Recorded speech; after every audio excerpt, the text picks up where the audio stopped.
Muito bem, então o livro Plenitude, no capítulo Motivos de Sofrimento. Vamos ver aqui a introdução do livro O Evangelho comentado por Emmanuel, Cartas de Paulo. O espetáculo da criação universal é a mais forte de todas as manifestações contra o materialismo negativista, filho da ignorância ou da insensatez. Os objetos visíveis no campo de formas efêmeras constituem breve e transitória resultante das forças invisíveis no plano eterno. É uma interpretação da passagem de Romanos, capítulo 1, versículo 20. Aqui nós vimos a linguagem sofisticada, elegante e ao mesmo tempo bem taxativa de Emmanuel sobre o materialismo negativista, como ele coloca. E ele faz uma referência bem clara àquilo que é observado por todos nós desde o começo do nosso processo evolutivo, o espetáculo da criação universal. O universo, aquilo que não foi obra do homem e que é a evidência mais clara e explícita de uma força criadora que pode se dar o nome de Deus, de Jeová, de Alá, qualquer um nome. Isso aí é pertinente apenas à linguagem humana, mas de ter sido muito antes do homem aquele que estabeleceu a vida, a existência. E aí Emmanuel diz assim, que é a mais forte, o espetáculo da criação universal é a mais forte de todas as manifestações contra o materialismo negativista. É mais forte, inclusive, pelo fato impactante de gritar aos olhos do homem a evidência de que a vida como organismo ativo existe muito antes do homem. E depois Emmanuel continua dizendo: os objetos visíveis no campo de formas efêmeras constitui breve e transitória resultante das forças invisíveis no plano eterno. Aqui a referência bem erudita e elegante de que a realidade primeiro é espiritual. E aquilo que nos fere os sentidos físicos é apenas o resultado dessa realidade. De tal maneira que nós somos chamados a constituir convicção e fé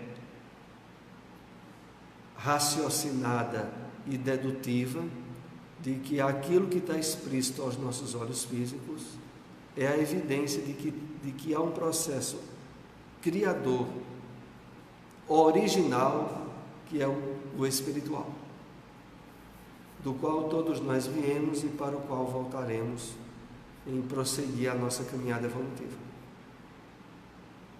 Vamos então entrar nesse assunto, motivos de sofrimento. Esse livro Plenitude, como nós já comentamos aqui, a maioria dos capítulos é a respeito do sofrimento na visão budista, com a luz trazida pela revelação espírita.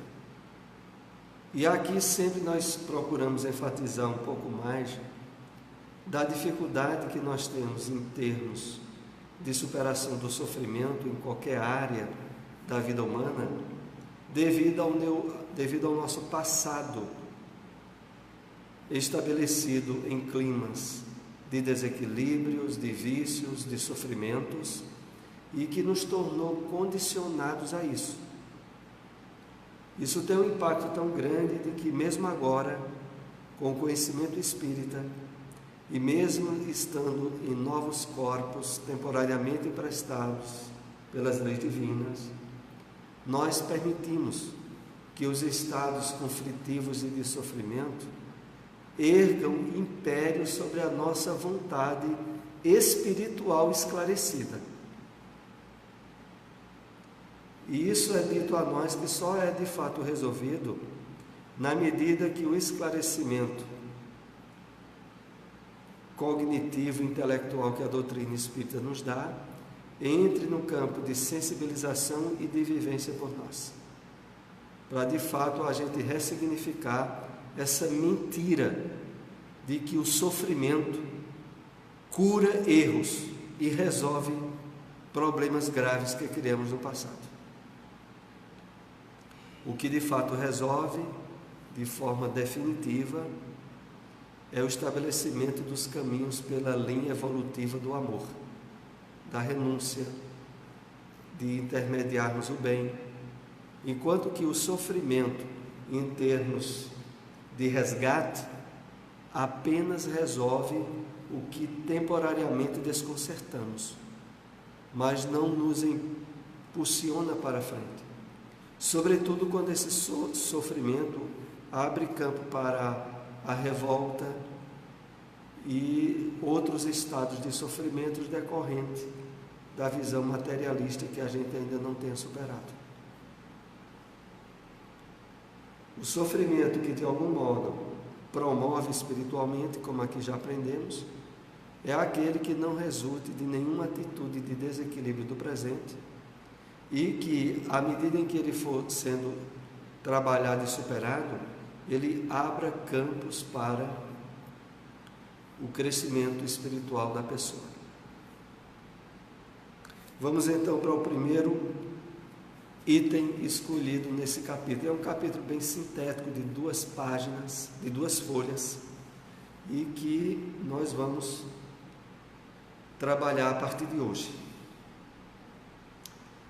Enquanto não se resolve por selecionar os valores reais daqueles aos quais atribui significado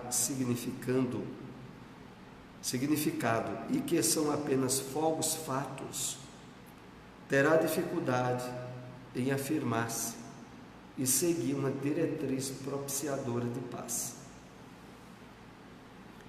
Veja, em síntese, a diretriz propiciadora de paz é aquela elucidada no Evangelho do Cristo, e para a qual nós temos inúmeros mecanismos de proteção para não aceitar ou para minimizar a influência dela em nossa vida, facultando com que o desculpismo, a sintonia com os estados de imperfeição moral que trazemos do passado, tenham voz sobre a nossa vida e continue a estabelecer campos de sofrimento.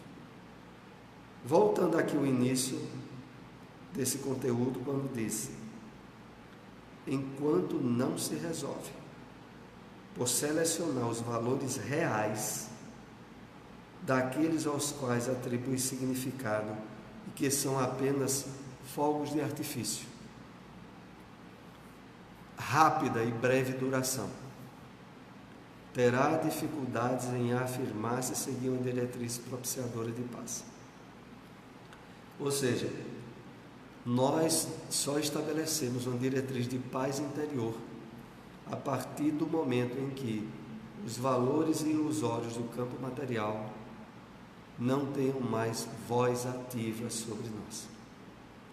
O que significa, entre outros termos, trabalharmos o aprofundamento da espiritualidade em nós. Vivendo sob a injunção de uma máquina que lhe impõe necessidades a serem atendidas e o predispõe a outras falsas e perturbadoras, ele opta pelas últimas, que são produto das sensações do ego dominador. Ao longo desses estudos de Joana de Ângeles, a gente é chamado a perceber, selecionar e critizar aquilo que é proveniente das armadilhas e enganos do nosso ego, da nossa persona.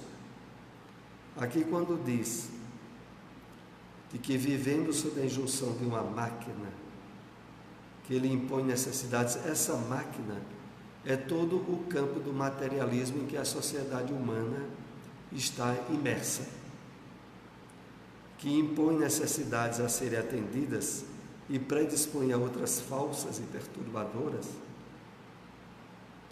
O pior de tudo é que normalmente nós optamos pelas últimas, que são produto das sensações do ego dominador. Isso é assim.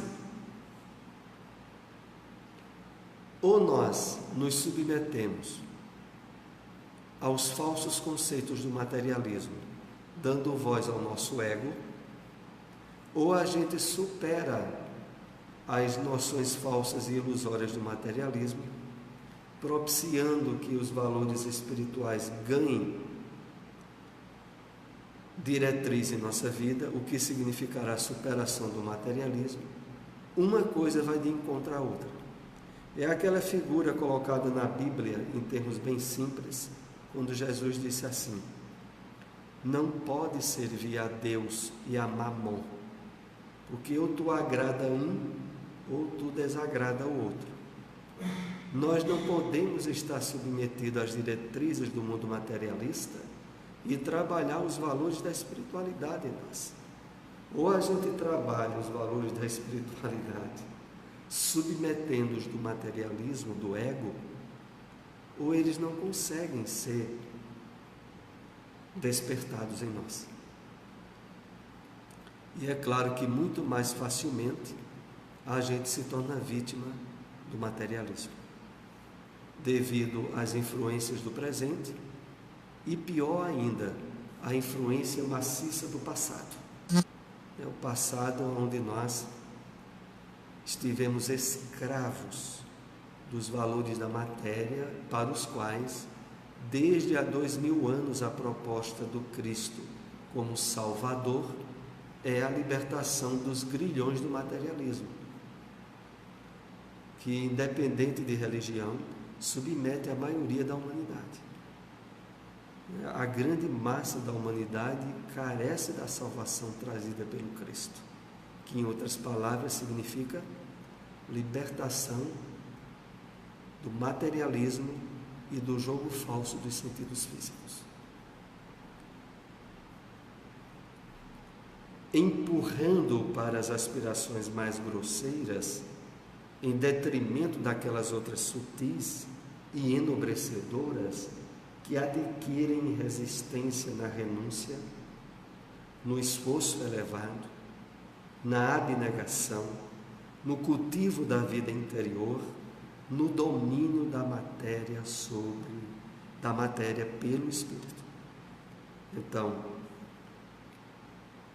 o materialismo empurra para as aspirações mais grosseiras, em detrimento das aspirações espirituais, sutis e enobrecedoras, que adquirem resistência em quê?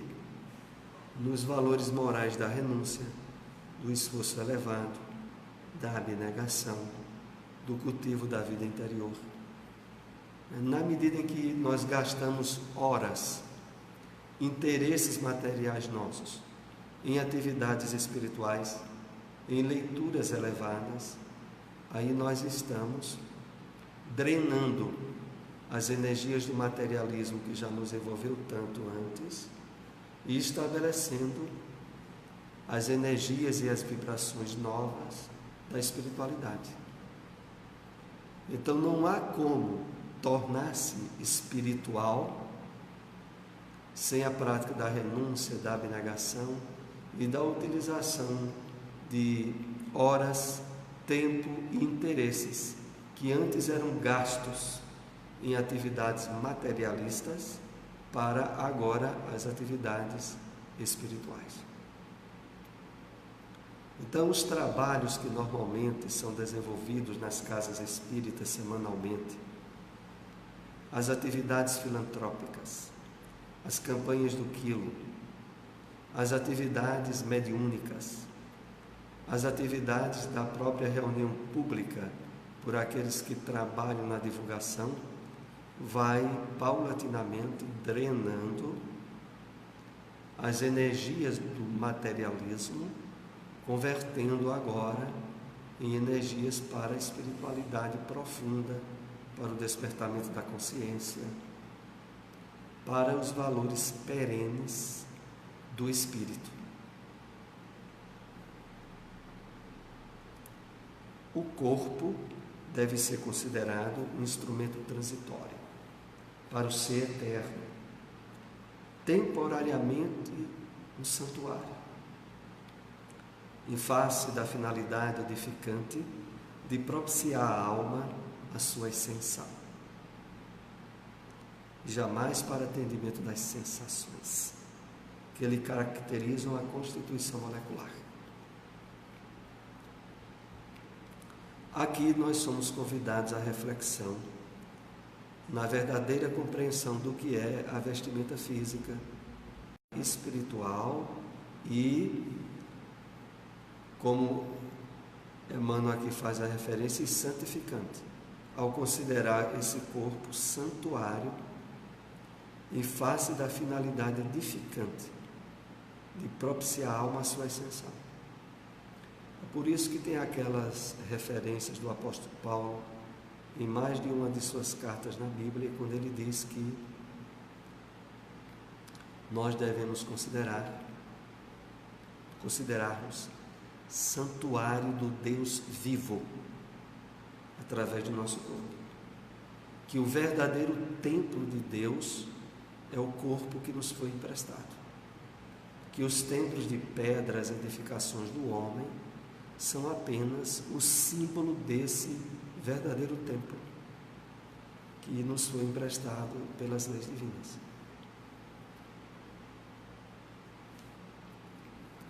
Pode-se mudar de lugar sem alterar-se a conduta, vivendo-se um estado exterior e outro íntimo. Pela falta de sintonia entre as duas formas de vida, surge a desagregação do indivíduo, com aparecimento de neuroses e psicoses devastadoras. Então, a questão toda que nós sempre somos chamados a ter a consciência bem desperta é de que os estados de transtornos, de desequilíbrios emocionais, íntimos nossos, não podemos responsabilizar esses estados a questões de ordem material, do lugar das pessoas que convivem conosco, das circunstâncias da vida, porque, na verdade, a causa intrínseca e profunda é o nosso próprio espírito. Então, às vezes, as pessoas tentam encontrar paz e felicidade em visita a determinados lugares. Mas se elas não levarem essa paz e felicidade a esses lugares apenas servirão para entretecimento dos sentidos e falsas percepções de bem-estar íntimo, que às vezes o exterior pode temporariamente enganar, mas que não consegue de fato estabelecer aquilo cujo local único é dentro da própria pessoa. Pela falta de sintonia entre as duas formas de vida, surge a desagregação do indivíduo. O que é essa falta de sintonia entre as duas formas de vida? É a consideração das circunstâncias materiais no seu verdadeiro lugar, o seu papel transitório e passageiro, e as definições de prioridade para os valores de ordem espiritual. Fazer aquilo como Jesus Cristo já havia ensinado: buscar primeiro o reino de Deus e a sua justiça, que as demais coisas nos serão dadas de acréscimo. Geralmente a maioria da humanidade inverte a exata ordem dessas coisas. Querem primeiro resolver tudo de ordem material, para, dependendo do tempo que sobrar, cuidar do lado espiritual de suas vidas. E aí, quando inverte essa ordem, o que mais surge são cacetadas, multiplicação de sofrimentos, que em boa parte poderiam ser evitados se estivéssemos mais atentos a essa ordem colocada pelo Cristo. A ambição desmedida pelas coisas frustra aqueles que lhe tombam nas armadilhas. essa colocação de ambição desmedida pelas coisas, divertimentos e gozos, que nunca preenche os espaços do prazer, mas ao contrário frustra, é exatamente o posicionamento da maioria da humanidade escrava do materialismo. Porque é assim, aliás, como Cristo havia dito, não se consegue servir ao Senhor sem desagradar ao outro. E na ótica dos objetivos materiais, a gente fica vivendo a sede da água do mar, que quanto mais bebe, mais sede tem. Isso de tal maneira é verdade, que as pessoas que se envolvem nos desequilíbrios do poder ou da fortuna podem ter milhões em contas bancárias, em bens imóveis, que se sentem inseguras e ansiosas por dobrar os patrimônios para que, julgam elas, terem segurança efetiva. E essa segurança nunca vem. E essas pessoas ficam presas ao jogo ilusório da matéria, cujo resultado é frustração. E essa frustração, ela é tão dedutível e tão certa, porque todas as pessoas, todas as criaturas humanas, trazem como essência principal no seu ser o espírito, cuja falta de atenção e valor, mais cedo ou mais tarde, é cobrada. E quando não recebeu atenção nenhuma, a cobrança é multiplicada. E aí a pessoa que acumulou muitas coisas materiais, aí é que se sentem desestruturadas e frustradas, tombando nas suas próprias armadilhas.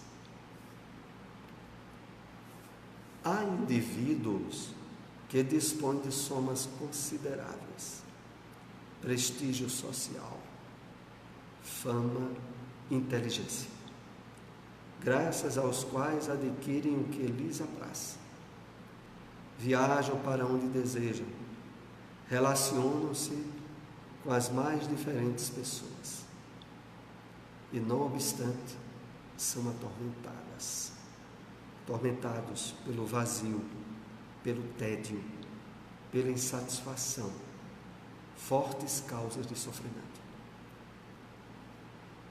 Então, isso é para que nós reflitamos e tenhamos absoluta certeza de que é assim, porque de verdade é. Pois não, João? Aí, a gente lê esse texto, começa a pensar como que está a mente daquele ex-governador do Rio de Janeiro, daquele ex-deputado, o Cunha, como estão a mente daquelas criaturas? Depois de terem feito todas essas atrocidades com as pessoas, com a humanidade, na verdade. Mas aí, Geraldo, é bom a gente considerar um aspecto bem interessante. Existem aqueles que estão presos e recolhidos, existem aqueles que estão presos e aparentemente livres. Porque, como aqui é colocado, independente da situação de trânsito pelo mundo material, as pessoas que se deixaram de fato levar profundamente pelas questões materiais, aonde elas estiverem, elas são escravas.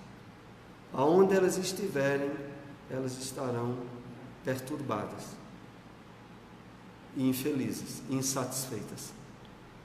Porque às vezes a gente acha que é preciso estar segregado materialmente falando. Não. Elas estão andando aí pelas ruas, mas espiritualmente elas estão na maior escravidão possível, as mentiras da posse, do poder e dos enganos transitórios da matéria. É claro que elas acham que alienados somos nós, que considera valores de uma realidade que ninguém pode provar, segundo acham. E que, por consequência, nós estamos aqui perdendo tempo, em vez de estar juntando bens materiais. É incrível, né? É como o apóstolo Paulo dizia, que para o mundo eles eram loucos, ele e os apóstolos do Cristo, mas eles sabiam quem é que de fato eram os loucos, escravos das ilusões temporárias da matéria. Invariavelmente colocam os acontecimentos e interesses fora de sua realidade, no mundo exterior, passando a considerá-los a fonte dos sofrimentos ou dos gozos, conforme consegue fruí-los ou não. É claro que essas pessoas que ao longo dos anos e da própria vida tiveram esses patamares de objetivos como fundamentais, elas continuam no nível de consciência, quer encarnadas ou desencarnadas. Porque a absoluta alienação dos valores espirituais impedem de elas usufruir em qualquer nível de consciência depois da morte do corpo, no mundo espiritual. E aí ficam presas e retidas àquilo que sempre foi alvo do interesse delas e que se encontra na matéria densa. É por isso que, em termos figurativos, mas reais, esses espíritos são espíritos pesados, porque vibratoriamente eles estão na interação magnética com os valores da matéria, que causa peso para eles, que prende eles às questões que ficaram na Terra, como o visco ou a cola prende quando era usado nas armadilhas infelizes para prender passarinhos, né? Que muitas vezes deixavam os passarinhos presos. Assim ficam esses espíritos quando desencarnam, totalmente presos àquilo que foi o alvo de total interesse deles durante a encarnação. Todavia, a questão é mais profunda e pertinente à sua vida íntima. Não havendo um real interesse, um real significado interior, o aparente sentido que demonstram perde-se tão logo sejam conseguidos. Nisso reside a maior soma de frustrações e de insatisfações que causam sofrimentos. Eis aí a grande causa da grande epidemia que tem se alastrado na humanidade, da depressão, com as suas consequências terríveis, como a pior delas, que é o suicídio. Então, a causa, a estrutura maior das depressões é o resultado frustrante que a maioria das pessoas tem colhido ao colocar todos os seus objetivos e metas em conquistas materiais. E na medida em que a ciência conseguiu, na área da saúde, aumentar a faixa etária de vida do homem, e aí facultou com que esses homens e mulheres, que normalmente quando estão entrando na madureza física ou perto de se tornarem idosos, têm uma estabilidade econômica, onde aquilo para o qual deram muito valor, conseguiram. Mas aí percebem que não causa nenhum resultado feliz. E aí entram em depressão. E é por isso que aqueles que não conseguem essa estabilidade estão na maior luta para manter a própria estrutura física viva, dificilmente entram em depressão, porque não tem tempo para pensar. Aqueles que conseguiram e têm uma certa estabilidade é que começam a refletir sobre o que foi a vida delas e o que é que elas têm. E nessa hora, as conquistas materiais, quanto maior tiver acumulado, significará maior vazio na alma. E aí é muito difícil não entrar nas camadas da tristeza e da depressão.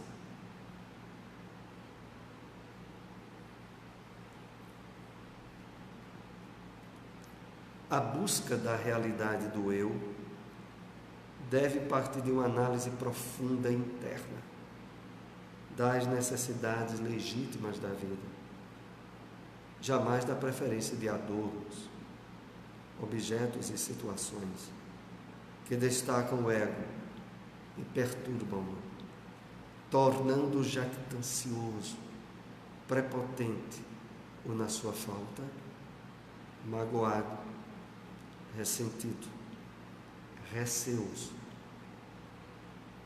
Então, analisando aqui o início, a busca da realidade do eu deve partir de uma análise profunda, interna, das reais necessidades da vida. Jamais a preferência de adornos e objetos e situações que destaca o ego. A questão toda é essa, é que quando nós conseguimos de fato estabelecer diretrizes seguras na área da espiritualidade nossa, não significa a renúncia e a ojeriza a tudo que é de ordem material, mas é as coisas materiais se colocarem no seu devido lugar e não serem mais os ditadores, impondo no jogo falso da felicidade dos sentidos.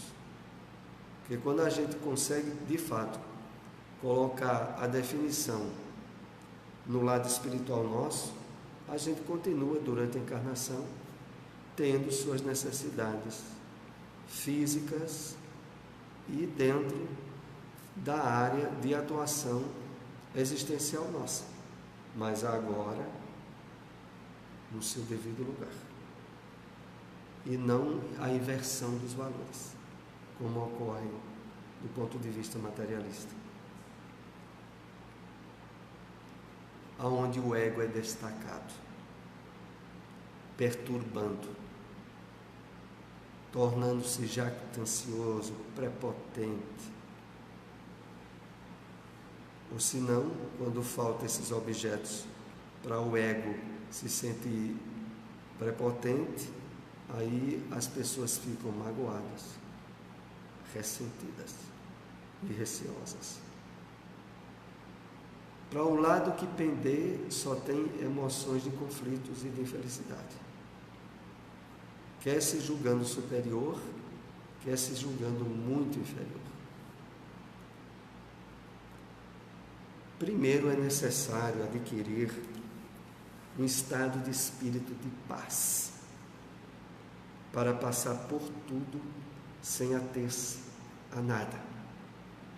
A chama que clareia exteriormente projeta luz, mas faz sombra, enquanto a que se manifesta do interior irradia-se por igual em todas as direções, sem gerar qualquer escuridão. A grande diferença da luz, em termos espirituais, que nós somos chamados a trabalhar dentro de nós mesmos, que propicia esse estado de espírito de paz. Quando, na nossa relação com as pessoas e com o mundo, nós nos sentimos perturbar ou infelicitar-se, é porque falta trabalhar essa linha desenvolvida. As coisas fora não mais perturbam, nem desassossegam, ficam no seu devido lugar, porque o Espírito projeta luz sobre os conflitos e confusões externas, sem se permitir mais ser dirigido ou envolvido por eles. É esse o sentido. Então, o grande desafio, a grande proposta que a espiritualidade nos põe é trabalhar a nossa luz interior, através do despertamento para os valores reais do Espírito e estabelecendo um clima de paz. Quando a gente vê desastres, conflitos, situações adversas do mundo físico e a gente se sente atingido por eles, está faltando luz e está faltando paz dentro de nós. O problema não está fora, o problema está dentro de cada um de nós. E só será de fato resolvido na fonte, no nosso espírito. Não vai ser consertando as coisas fora que o nosso espírito vai se consertar por dentro. Porque as coisas fora, elas já estão todas certas. O problema é a nossa visão turva, limitada e ilusória. A gente vê circunstâncias absurdas acontecendo no mundo material. As pessoas que ainda não trabalharam a sua luz interna se perturbam, se aturdem e têm medo. Os que já trabalharam suficientemente a perspectiva espiritual já têm uma maneira diferente de ver o que houve lá fora e não são mais atingidas em termos de perturbação. Podem ser chamadas a interferir e até ajudar um problema externo, mas não deixa que o problema externo deixe ela perturbada. Essa é a grande diferença. É por isso que, assim, a grande maioria da gente, por não ter essa evolução, esse conhecimento espiritual, muitas vezes a gente quer resolver o problema dos outros, vai ver os nossos irmãos, e a gente não consegue resolver nem os nossos, faz questão de se intrometer na vida dos outros para querer resolver, tomar frente de problemas dos outros. Aí quer dizer, querer arrumar mais problemas para si mesmo. Não percebe essas pessoas que elas não conseguem resolver os problemas delas. E aí querem resolver o problema dos outros. Numa espécie de jogo de transferência, aonde nem ajuda o do outro e nem percebe os problemas que já traz dentro de si. E complica mais ainda os dela, né? Normal. Assanhar os problemas fora é incrementar os problemas dentro. Essa questão. Como eu até já me referi aqui, que está no livro Leis Morais da Vida, de Joana de Ângeles, Jesus se manteve o mesmo no Gólgota ou no Sermão do Monte, quando estava sendo aclamado e aplaudido ou quando estava sendo humilhado e sacrificado.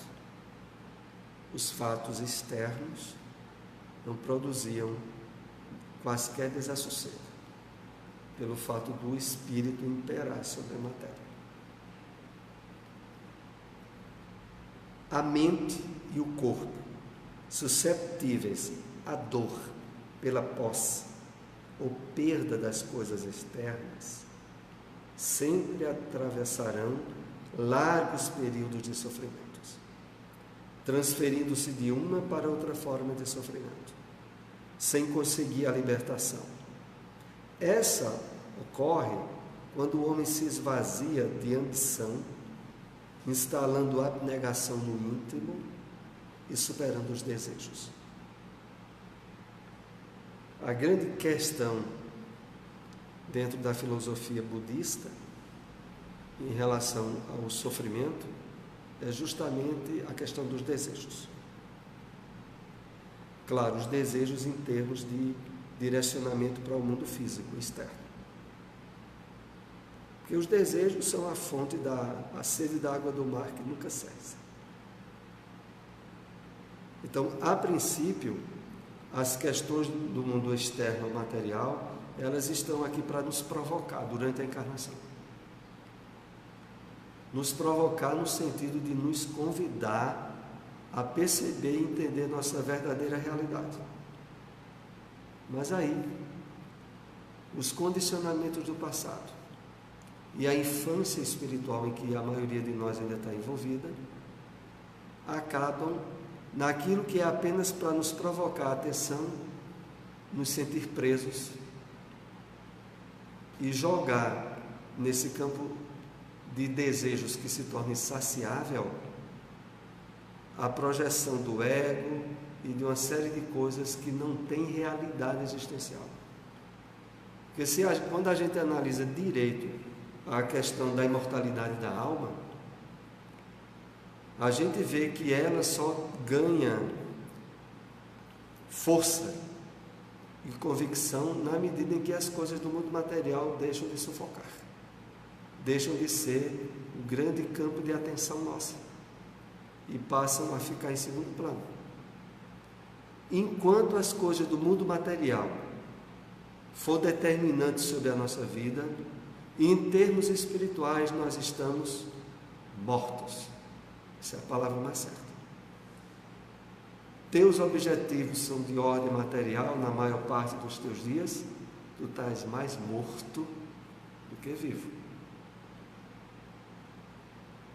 Só na medida que as situações e valores espirituais vão ganhando espaço, é que espiritualmente a gente vai despertando.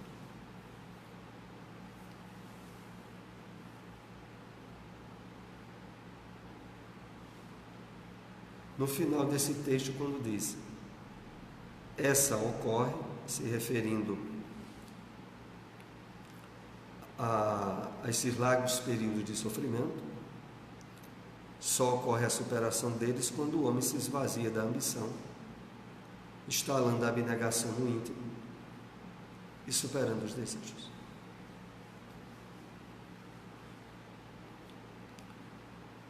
Então, essa é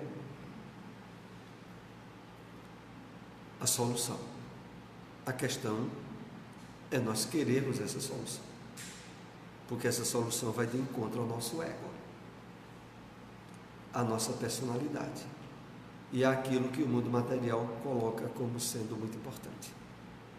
Porque, veja, trabalhar esvaziamento de ambição, abnegação e superação dos desejos só se o lado espiritual nosso estiver de fato recebendo o máximo de atenção possível. Somente. O autoconhecimento coopera para que se possa discernir em torno do que é útil ou supérfluo, indispensável ou secundário à vida feliz. As conquistas dispensáveis pesam na economia emocional e passam a constituir preocupação que desvia a mente das metas que deve perseguir. Então, aqui no começo desse texto, o grande valor do trabalho do autoconhecimento, que coopera para que se possa discernir no que é útil ou supérfluo, indispensável, secundário à vida feliz. Porque o autoconhecimento, invariavelmente, ele leva à percepção dos valores espirituais da vida e da nossa verdadeira natureza, que é a espiritual. Então, através do trabalho do autoconhecimento, de nos percebermos como espírito imortal, é que efetivamente nós superamos as imposições dos supérfluos e dos secundários na vida.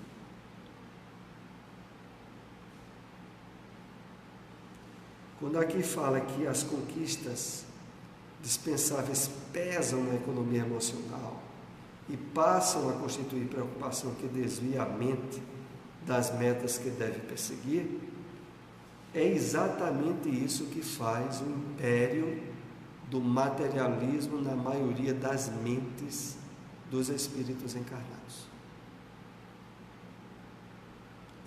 Querendo dizer a eles: olha, tu só pode te sentir bem e realizado se tu tiver uma ótima estabilidade financeira.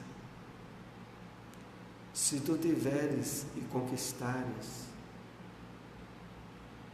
os valores afetivos ou as pessoas que mais te preencham em termos de realização material. Tu só pode ser feliz se tu estiveres seguro da satisfação de todas as tuas necessidades físicas. E é assim que a maioria da humanidade pensa.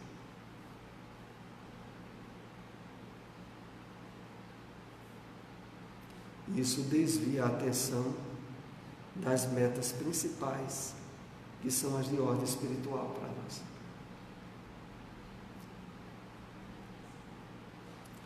É muito difícil liberar-se dos atavismos, pertences e hábitos que se impregnam ao comportamento.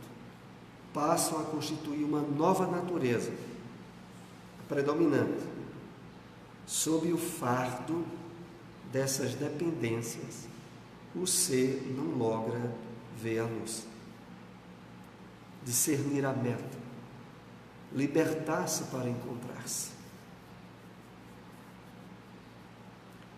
Quando Joana aqui se refere a de que é muito difícil liberar-se dos atavismos, que os atavismos é sinônimo dos fatores hereditários que nos prendem aos condicionamentos de vidas passadas.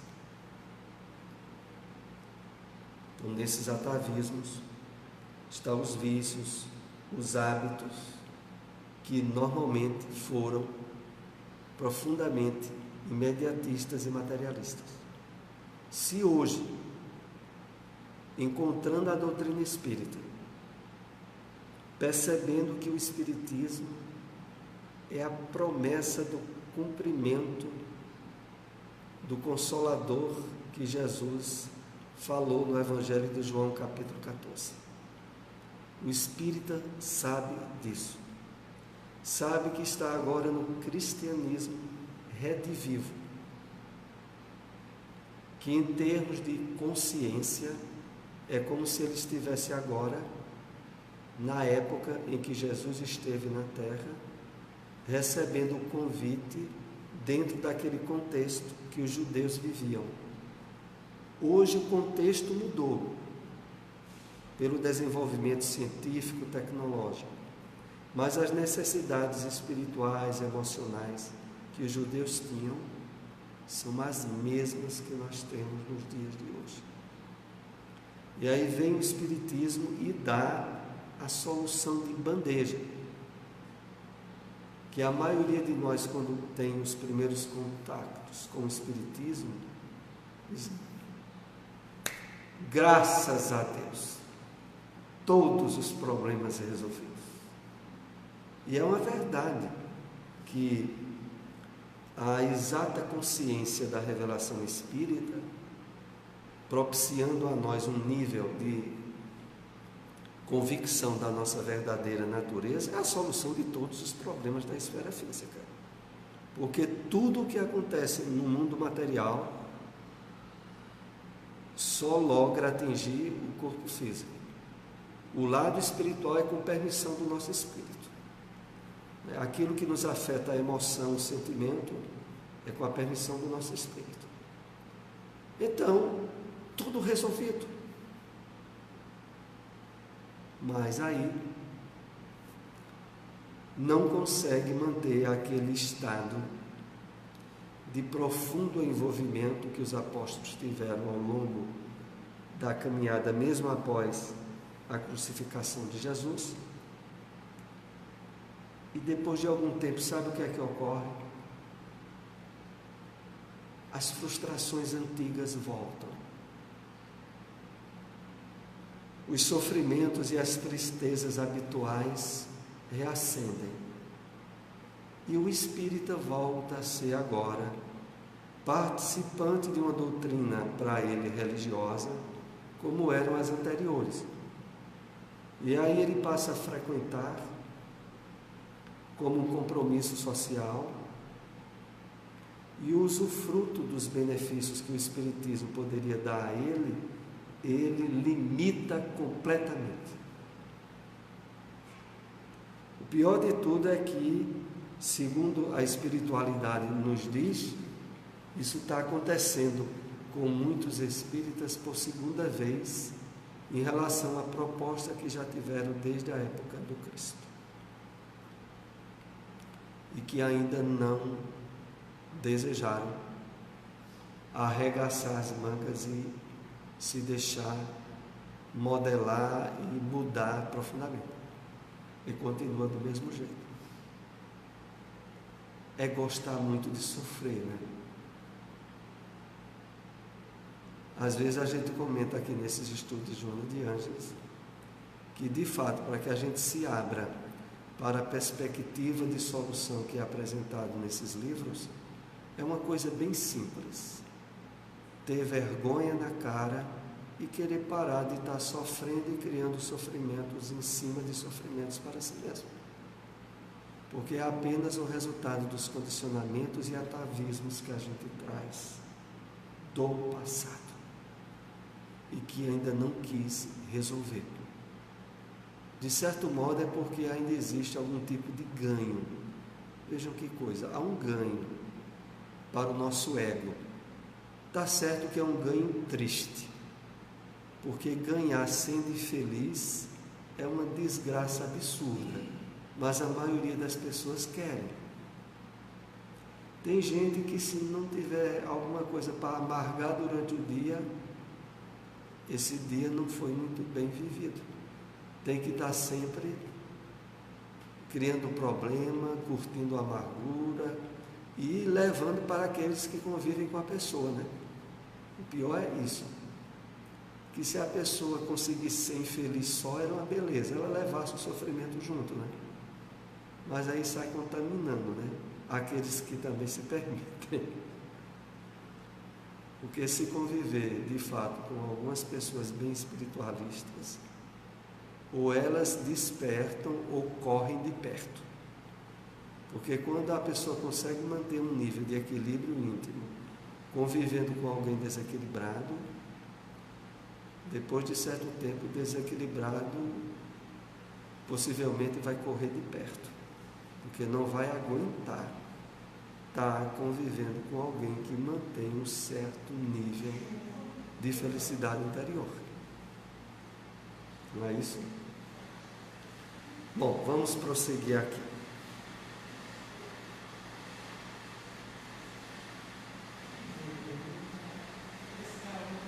Ainda nesse texto, sob o fardo dessas dependências, o ser não logra ver a luz, discernir a meta, libertar-se para encontrar-se. Que coisa, né? O fardo, o peso dessas dependências, dessas escolhas que a gente se acostumou a elas. Vamos para o último slide de hoje. O sofrimento deve ser superado pelo amor, pela meditação, pela compreensão de sua presença na vida dos seres, fator de progresso, necessidade de reeducação, mecanismo da evolução que é e que permanece nos indivíduos que discernem e pensam por eleição deles mesmos, já que a meta da reencarnação é de lograr a vitória sobre eles. Então vejam, nesse último slide, para deixar de forma bem evidenciada nessa concepção nova de visão que nós somos chamados a ter, de que o sofrimento deve ser superado pelo amor, pela meditação. Veja, o sofrimento não é para ser superado pelo sofrimento. Porque o sofrimento, pelo sofrimento, não resolve coisa nenhuma. O sofrimento deve ser superado pelo amor, pela meditação, pela compreensão da sua presença na vida dos seres, fator de progresso, necessidade de reeducação, mecanismo da evolução que é e que permanece nos indivíduos, que discernem e pensam por eleição deles mesmos. Então aqui, ampliando aqui a reflexão em cima dessa parte,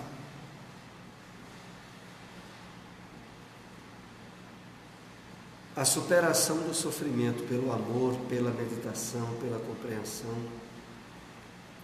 é o resultado direto daquilo que nós aprendemos na doutrina espírita, que Deus é o Pai de infinita justiça, mas de infinita misericórdia. E também, já até no texto bíblico do apóstolo João, na carta de João, que está no Novo Testamento, que o amor apaga a multidão de pecados, e de que essa diretriz que era proposta aos cristãos da Igreja do Caminho, e que é o mesmo proposta pelo Espiritismo. Então, toda a área de atuação que a gente possa expandir na vivência do bem, da empatia, do amor ao próximo, nós ressignificamos a carga genética que nós trazemos do passado. Vejam como é a coisa. Muitos de nós, pela ignorância das leis de amor e misericórdia de Deus, antes dessa encarnação, projetamos, pedimos e quisemos determinados sofrimentos, determinadas doenças, determinados relacionamentos conflitivos e de dor, porque tem muitos relacionamentos por aí que é um desastre e que as pessoas, muitas vezes até espíritas, acham logo de colocar a alcunha de que é karma do passado. E muitas vezes, na maioria delas, foram escolhas desastrosas do presente e não karmas do passado. Porque quando atribui karma do passado, é uma forma do espírito se tornar, sabe o quê? Irresponsável pelas más escolhas que fez no presente. Isso é meu karma do passado. Poderíamos dizer, como falamos há pouco nesse estudo, isso é falta de vergonha na cara, e refletir sobre o que é que houve agora. Porque, como eu estava dizendo, quando nós nos esforçamos o máximo para a vivência do bem, a gente ressignifica e altera a carga genética nossa. Fatores propiciatórios para o surgimento de determinadas doenças são reajustados na raiz, que a raiz é o nosso espírito. Quando a gente de fato endossa os ideais do amor, da paz e de se tornar intermediários do bem, a gente ressignifica. Isso é um dado não só espírita, é científico. Os genes recebem uma influência muito grande de fatores internos e externos. Externos, hoje em dia, é numa ciência nova chamada epigenética. A epigenética vai dizer que hábitos alimentares, convívio com certas sociedades ou com certas pessoas, promovem o surgimento de doenças graves, alterando os nossos genes, negativamente às vezes, também pode alterar positivamente, né? O convívio com ambientes saudáveis, com pessoas saudáveis, com um ecossistema positivo, vai alterar predisposições genéticas. Esse é o estudo da epigenética. Mas também a endogenética vai dizer que as mudanças profundas de escolhas que o nosso espírito faz vão na raiz do problema genético e altera determinadas predisposições que nós trouxemos e que poderiam manifestar-se a partir de determinada época da nossa vida. Que é assim, doenças graves, como doenças cardíacas, como cânceres, doenças autoimunes, que hoje tem havido tanto, são predisposições que muitas vezes a maioria de nós traz, com fatores que poderão detonar ela ou não. E ao enfrentar determinadas circunstâncias da vida e pelas escolhas a nível de crescimento espiritual nosso, poderão detonar ou não essas doenças. Assim como também, como citamos há pouco, uma mudança profunda na maneira de viver, em termos positivos, vai na raiz do problema. Bom, voltando ao texto aqui para concluirmos, permanecem nos indivíduos que discernem e pensam por eleição deles mesmos, já que a meta da reencarnação é de lograr a vitória sobre ele. A meta, o objetivo maior da caminhada reencarnatória nos processos evolutivos que passamos, se dirigem ao chamado Cristo interno, como Joana de Ângeles diz, e como o apóstolo Paulo disse: já não sou eu quem vive, é o Cristo que vive em mim. E Joana de Ângeles diz assim: possuis o Cristo interno, poderoso, que é teu, mas o mantens manietado, sem ensejar-lhe ação. Deixa-o espraiar-se através de ti. E ela sai colocando: ele é luz e tu és sombra, é vida e tu és morte. Então essa é uma das mensagens que de vez ou outra citamos do livro Filho de Deus, de Joana de Ângeles, pela mediunidade de Valdo Franco.